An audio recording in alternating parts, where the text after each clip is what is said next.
આજે અમે આમાં જવાના છીએ, પણ શું કામ એ જાણવા માટે તમારે પૂરો વિડીયો જોવો પડશે. સવારમાં આ બેને જાગીને આવું કામ કર્યું. આ બે તૈયાર થઈ ગયા છે અને હવે આ ટીવી જોવે છે અને વંદન એનું લેશન કરે છે. અને પછી આ બેનો ઉપડ્યા ડીમાર્ટમાં અને ડીમાર્ટમાંથી એને ભાવે એવો નાસ્તો લઈ આવ્યો. જય માતાજી. બહાર નીકળવી એટલે આ તો ખાવું જ પડે. અમે આજે રિલાયન્સ મોલમાં ગયા હતા, પણ અમારે જે જોઈતું હતું એ અમને અહીંયા ન મળ્યું.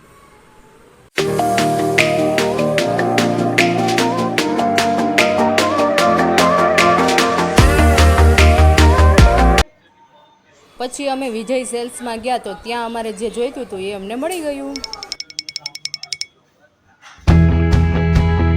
શું લીધું છે એ આવતા બ્લોગમાં આવશે. આવજો. જય માતાજી. ચેનલને સબસ્ક્રાઈબ કરવાનું ભૂલશો નહીં.